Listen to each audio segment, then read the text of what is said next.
Well, good morning, everybody. It's Jerry Hart here, and welcome to the latest monthly Practical Tax Update webinar from 2020. So let's have a look at the first topic, which is a little bit more information on the Revenue's new Single Compliance Process, SCP, which I touched on last month. Further information has been made available from a briefing paper for tax agents, and as a result of this we can now determine the best way to deal with all inquiries under this process, because let's not beat about the bush. There is no doubt that this single compliance process that the Revenue are trialling and hopefully introducing very soon will be applied to all inquiries, not just fairly straightforward ones where they just got one or two questions. It's going to be across the board.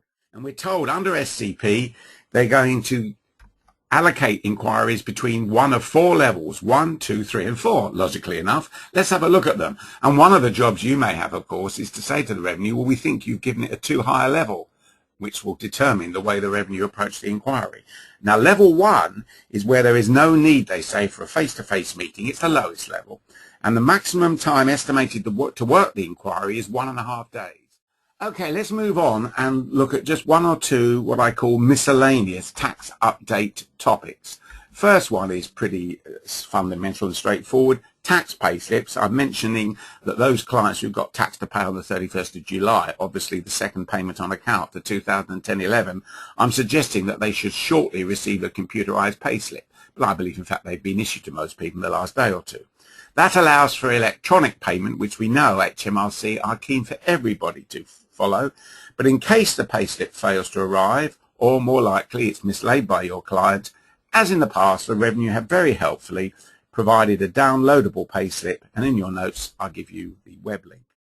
Now let me move on to a topic which I mentioned last month I would cover in a reasonable amount of detail because of how important it is, and I asked some of you to kindly raise issues if you had the time and wanted to. I have had a few people who've kindly done that, thank you very much, and I've built that into what I'm going to cover today.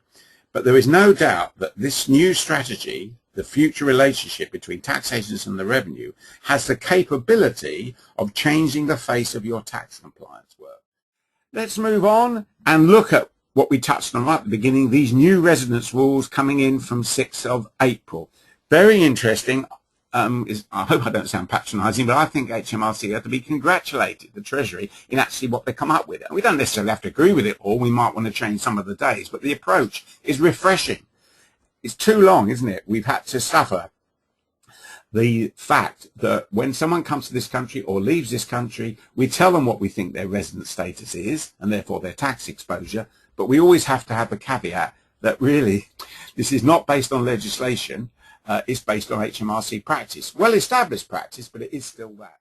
And the final topic I want to look at today is changes to the remittance basis. We knew this was coming in, and there's a separate consultation paper relating to changes from 6th of April. In particular, the remittance basis charge, RBC, the annual charge, which at the moment is £30,000. The proposal is that that will go up to £50,000 if you've been UK resident for at least 12 of the previous 14 years. This would therefore first apply to a non-dom individual who came to the UK before 6th of April 2001 and has remained UK resident.